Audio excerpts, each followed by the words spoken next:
and I am not letting no one on the live. So if you see me, I'm going to ignore you.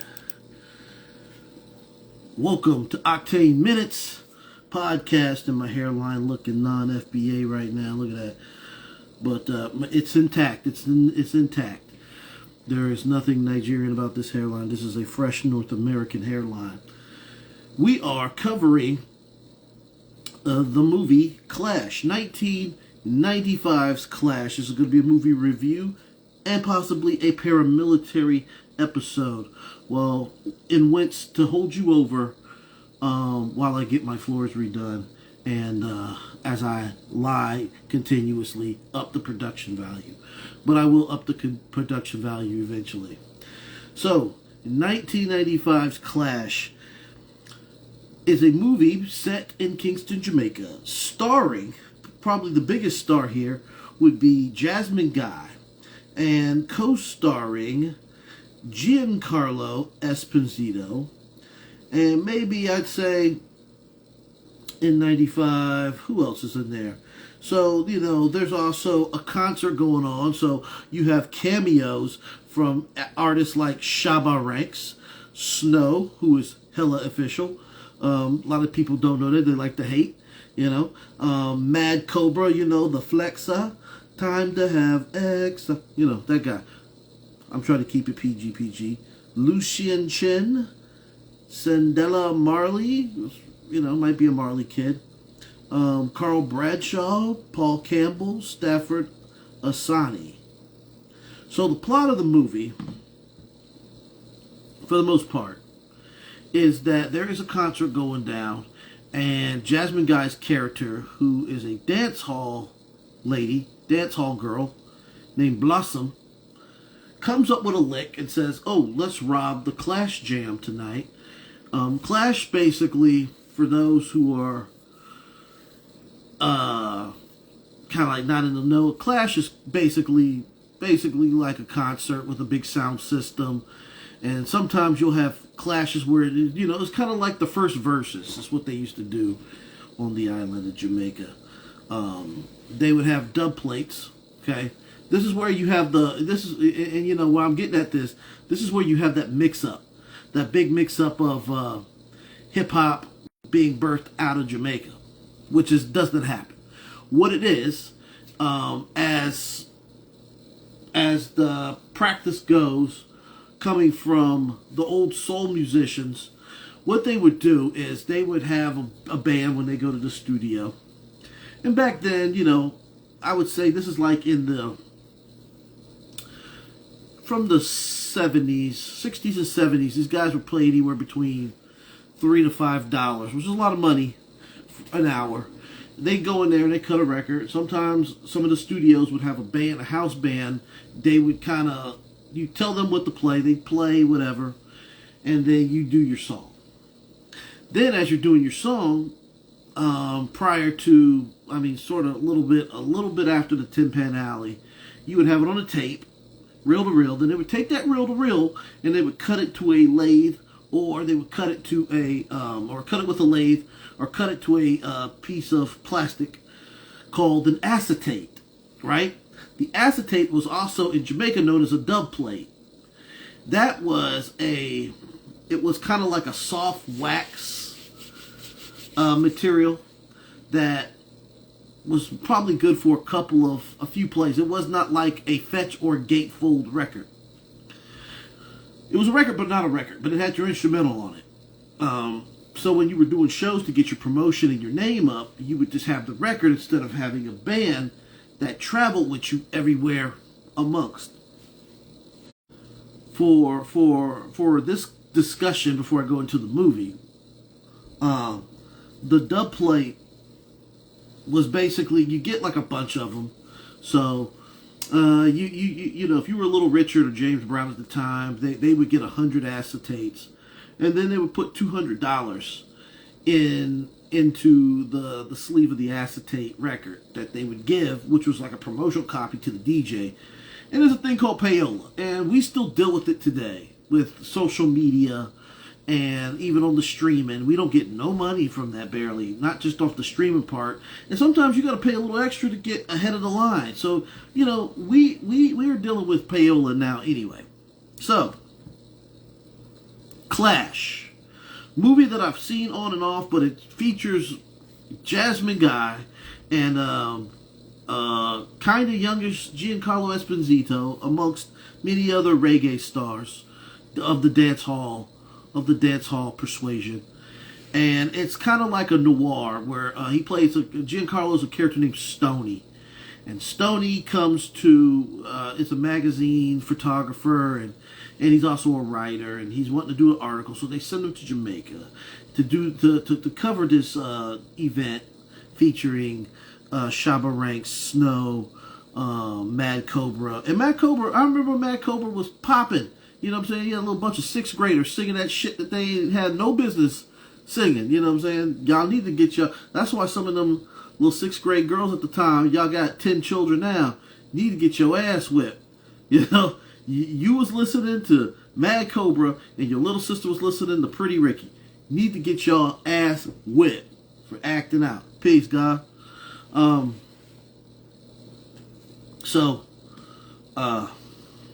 Yeah.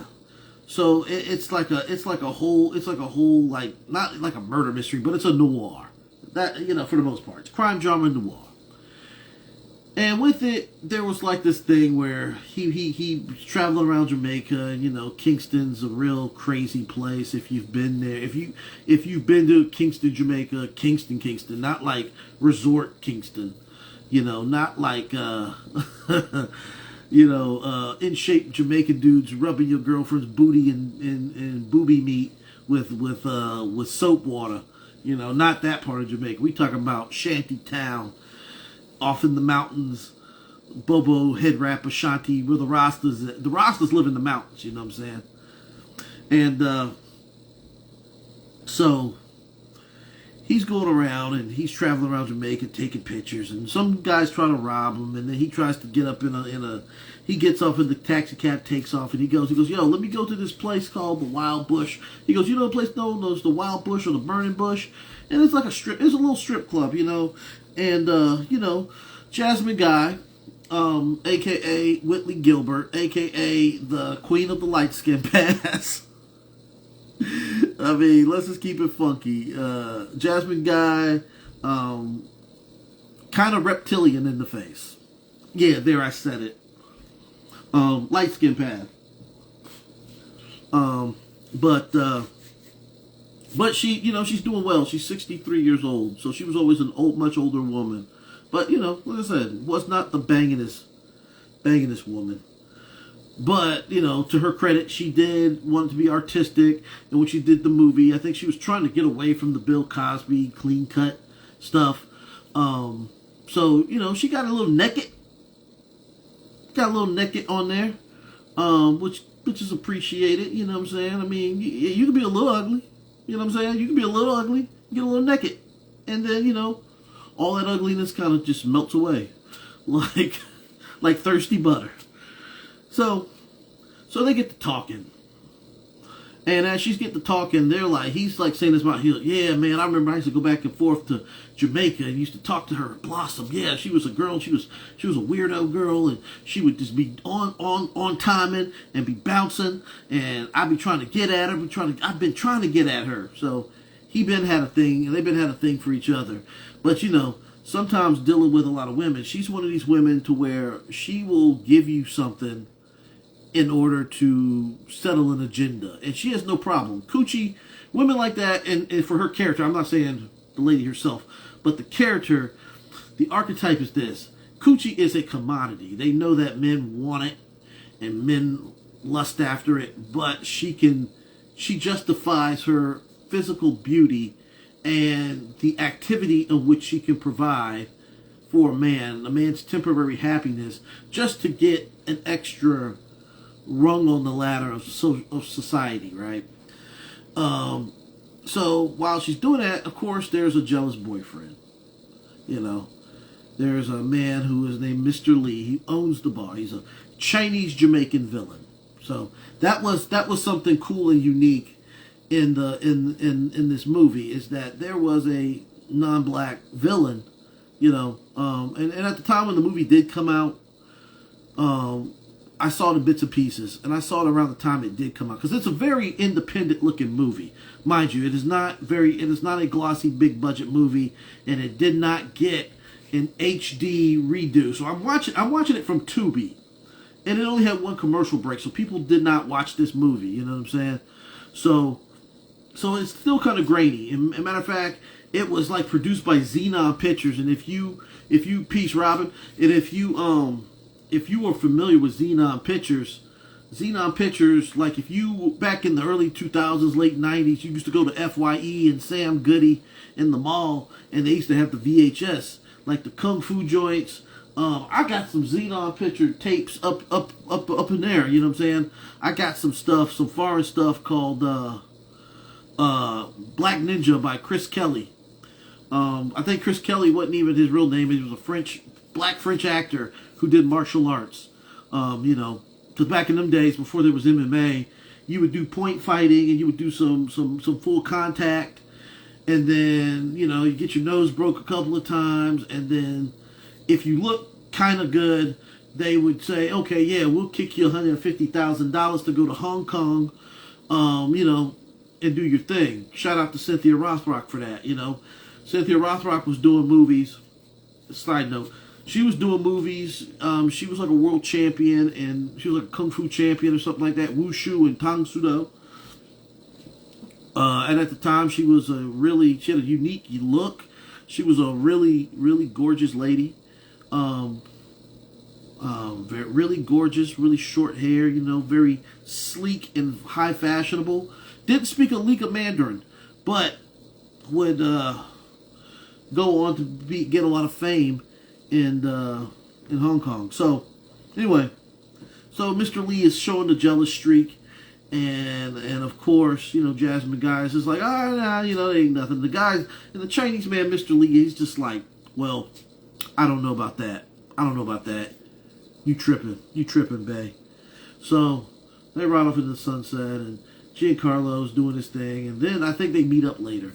And of course, one of the top prizes in the movie, because it's a very slow paced movie, and I don't think it was knowingly slow paced. It was just they had a plot, but they were just trying to milk it a little bit too much. There should have been some other. I just think there should have been a lot more calamity and falderall in that first half of that movie, because it does pick up. It picks up a lot. So she comes up with this play, and she's just like, yeah, we gonna jack all these fools, right? But prior to that, let me go ahead and jump back into the front part, because I just remember the part. So it opens with a police interrogation where Giancarlo is just sitting. He's sitting in an interrogation room, and there was this other actress who was way prettier than Jasmine Guy, beautiful dark-skinned sister, and I don't know her name. Her name. Oh yeah, Cedella Marley. She was an inspector, and I'm gonna look at some. She's okay, yeah. She was a Marley kid, of course. Cedella Marley, really gorgeous. At the time, she was dark skinned, but I guess she got a hold of cake soap. Poor thing. Stay away from cake soap. Love yourself. Anyway, so there's an interrogation, so it kind of had a precursor to what was gonna happen, right? And you're kind of like left in the dark about that. So anyway, once or on top of dealing with this interrogation, so the girl's like, yeah, I got the lick for the people, So they're going, and they're dealing with the lick, and on top of that, there's another criminal element who's coming out of jail. And this guy, he doesn't call himself a roster. He has dreads, and he's a real crash out that Mr. Lee is hiring. He's just like, yeah. So I got this other guy who is a live killer, and he's really gonna do my dirty work. So this guy is a straight shooter, was in and out of prison, and was going to be Mr. Lee's conduit to kind of double cross everybody in this robbery, right? Even though the guy was just like, yeah, well, I don't trust it. I don't trust it, you know. I'm gonna go back to the plot thing so I can follow along, because I'm jumping around and I'm already like past the number limit, but you know we'll wrap it up soon. So on top of that, so Blossom also deals with other men, and there's a part where, of course, Giancarlo finally gets the what do you call it, GTD, got the draws, which is like, yeah, like I said, I think we already covered it, but yeah, first high spot of the match. Jasmine Guy gets naked, face not so good, beautiful, body is chef kiss, awkward, beautiful, but yeah, body is a whole bag of Lipton.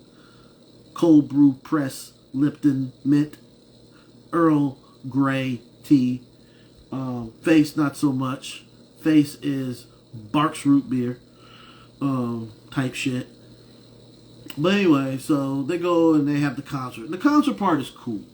You know what I'm saying? Because you get to see you got to see clips, because there's probably an actual concert going on, and the guy just wanted to shoot a movie around the concert, because they had a whole shootout towards the end.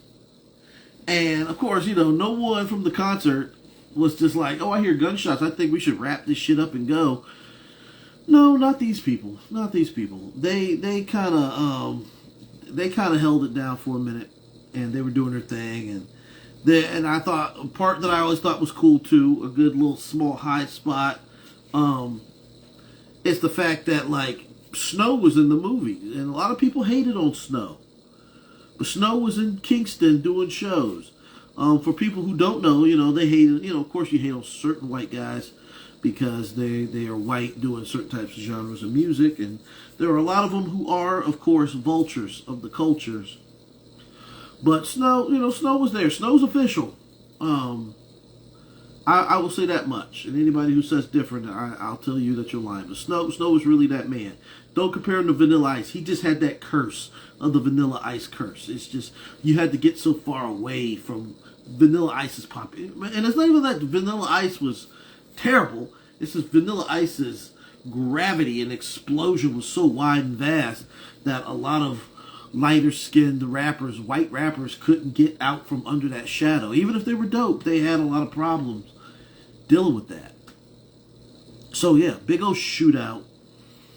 And at the end, of course, Mr. Chin gets shot and smoked, and Giancarlo and Jasmine Guy, like, yeah, we got the money. And Jasmine Guy also said, yeah, I could get more money.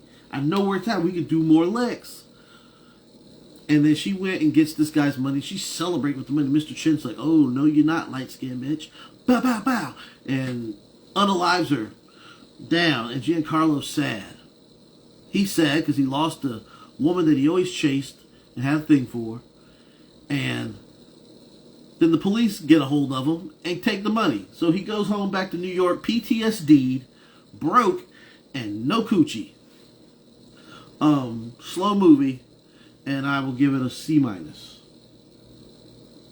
not going to say it sucked, but it was very slow. It was very slow and picked up very fast.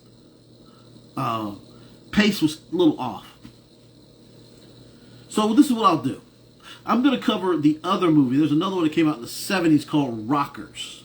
I'm going to watch that, and we'll do another cover of the West Indies series. I got paramilitary. I think this is episode 51. Shout out to the Saba Sun family. I got to do more reviews. I'm still working on the Bacchus review, but I'm going to have my floors changed, so you might not see me for a while. Just because I might change the studio setting and do my thing up there. But anyway, anywho, I reckon that I can give you something to chill with. So I think I've given you enough time and enough stuff to clip up. And I'll probably put some music, cover some music or whatever by the time I get up. So, you know, like I said, the studio will be broken down for a minute. And I'll give you guys some music to chill with. As a matter of fact, you know what? I'll say this. You know what? Let's plug these things before we go. So, new additions to the... So we got the Diabolical Hideaway coming. Worldwide Chaos. If you want CDs of that, please give me a holler, and I will get some more made. Diabolical Hideaway. We've also got CDs of A-Prime and Oktane's Kill the Gorgon, featuring that rat bastard. I'm not going to say his name. And of course, you know, I've got the White Tiger Wars, a heroine tale of a gangster's rise to power and his eventual downfall. And I've got, let me go ahead and look, I'm looking in the grab box. This is just what I got for the time being. I also, if I can get my thumb in there, pause, no Kanye. I also got copies of For Righteous Killers available. The Maison de Funk edition, this is different artwork. Feel free to give me a holler and a follow if you want, if you're passing by through this. But yeah, that's what I have available, and I just want to do something quick, jump in, jump out. But of course, you know, we look at the time schedule. I'm already 21 minutes in. So, yeah. Now you can go listen to the song. If you were on the audio only version, in this version, you're just looking at my beautiful, handsome face. Looks max. And you don't get shit other than my beauty. So I'll see you guys later. And you guys take it easy. Peace.